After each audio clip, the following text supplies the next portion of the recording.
weeks ago, there was a lot of heat on your coach, Manny Diaz. I'll stop you right there. It was so much that I started writing a hot seat heat check every week. Oh, you did? No. Literally. For those who might not know that, that's how hot it was that I started creating new content regarding the heat of his seat. But go ahead. I wrote on NBCMiami.com several things talking about how this man was a hot seat and how the fact was, it seems like, and you can obviously, you're closer to the program and whatnot. It is, how should I put this nicely? If Miami wins out, let's say Miami wins out but doesn't make the ACC championship game, finishes the regular season 8-4.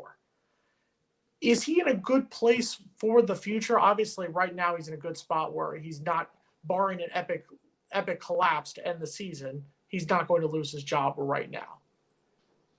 Yeah. Have the last 3 games firmly gotten you kind of maybe a little bit more towards being on Manny's side, or are you still on the Manny hot seat?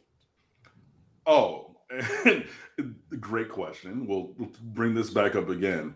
I checked out on Manny Diaz in the 4th quarter of the Michigan State game. Fully. I'm done. I'm counting down the days. I have the draft written for when we go in a different direction at head coach. That day was the day, and that game was the game, especially post-game when Mel Tucker in his press conference said, we basically saw that they were soft. Our goal was to drag them into the deep in the ocean and drown them because we're Spartans and they're not, and they can't handle that pressure. I heard another coach say that they saw that on film and evaluated your entire program as being soft. I'm good. That's it. And, right or wrong, I'm very firm of that idea that, he's maybe risen the floor here at Florida State. At Miami a little bit. But no, he's not the guy to raise the ceiling or take it much higher than what we're seeing. And that's for a couple of reasons. One, you don't have to play close games. I'm sorry. I know that winning is hard, but you do not have to play close games. You do not have to wait for the defense to get lined up if they blow the whistle on the other side. You do not have to give the opposition the opportunity to beat you. But we do that every week.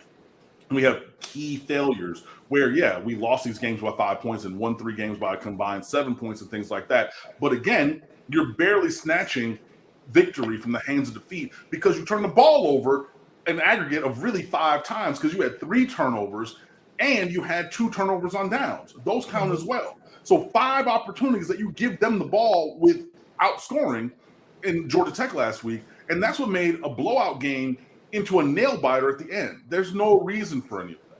So no, I'm not changing my thought process. Now, Blake James, our athletic director, came out before the NC State game and he turned down interviews during the week from multiple journalists and then called a presser or a phone conference with selected journalists. And we all know how that goes. We were not selected amongst us. No. That was the Miami Herald, Associated Press, the Sun Sentinel, and the Athletic. And then basically went on to bash Manny Diaz and distance himself from Manny, saying, I cannot guarantee, even if Miami wins out. And again, this is before the NC State game. So this is 2-4, 0-2 in the conference, Miami, not 5-4, 3-2, right? So before this winning streak.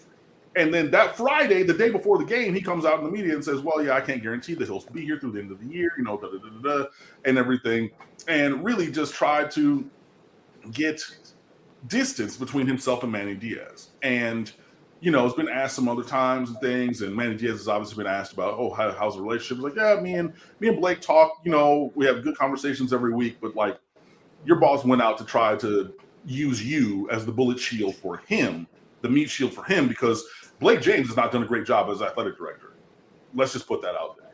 But when you have a embattled coach, you can say, hey, it's this singular coach who's the issue, not me, the athletic director. And that's the thing that, can keep your job intact.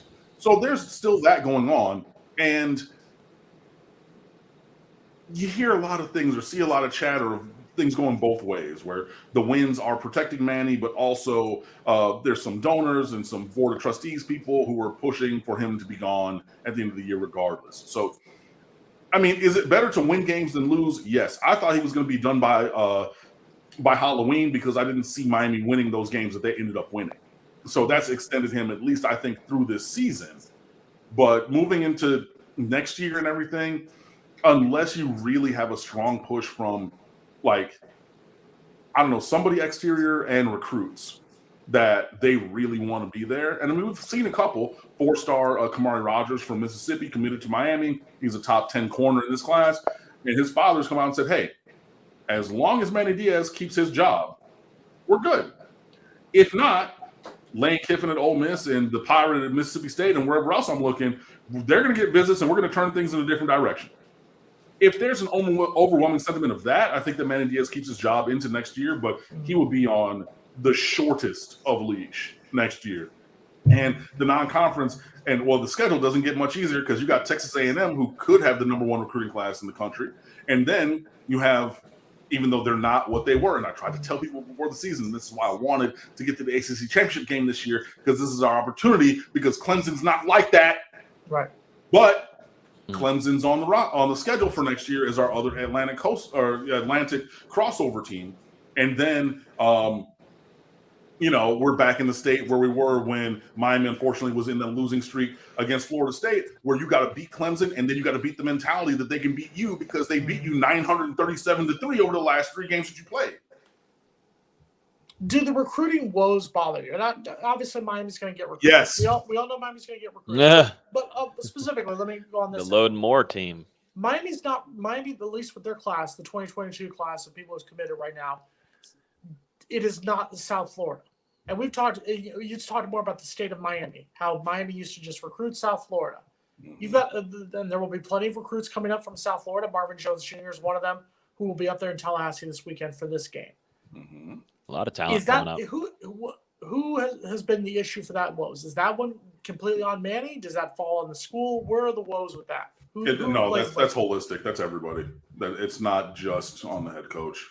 That's on everybody. That's on your position coaches. I mean, and that's on the recruiting base this year. There are good players elsewhere. Miami went in 3 different places to get 3 cornerbacks who were among the best cornerback recruiting class in the country. You go to Mississippi, you go to Alabama, and then you go to West Florida over in Fort Myers. Now, the kid from Alabama decommitted and then committed to Alabama because he's just like, okay, look, like, if I think that I might get to the league, let's not play games. Let's go over here, let's join Death Row, do that. Yeah, cool. But so Miami, even though there are corners who can play at Miami here, you get 3 All-American caliber players from Fort Myers, Lexington, Mississippi, and then Thompsonsville, Alabama. That's not bad. You know what I mean? It's just that you went somewhere else. So there's a little bit of that. And then also the guys that Miami's actually after down here have either looked elsewhere or are still in their decision process. Like, a Marvin Jones Jr., who I'd never really expected to come here, but there are many top rushers, defensive linemen down here. Nigel Kelly. Shamar Stewart from Pace. Shamar Stewart, I mean, yeah. But like, there's so many guys from down here, and they're a little bit more contemplative in their processes. So, and you're not necessarily wanting to be tied to any one area. So if I can get a Miami caliber guy, and who might even be better than other guys who are in this area, you're going to go get them. Like you're going to go and get the guy, the kid from Alabama who ended up flipping to Alabama. You're going to get Rogers from Mississippi, who's, again, another top 8 corner in this class. But yeah, overall, it's really just they're trying to be very, very selective in this class. And I always thought that this class was going to be 18 or fewer high school kids, keeping the balance for transfers. Now you add on the extra 7 scholarships for transfers this year, and Manny Diaz is talking maybe, it might be 14, 15. And then, so 1/3 from high school, 2/3 from the transfer portal, which is kind of crazy, but it changes the focus of where we're recruiting and who we're recruiting. So yeah, I'm not really like into the load more or whatever. They're like, Miami's going to get players, but it's going to look a little different, I think. And the fact that we have not been able to get guys to commit and or keeping guys to commit or be committed, that's where it's a little challenging for me. Even if you're going to have a smaller number, we still don't want to see just the misses that I think we've seen this year.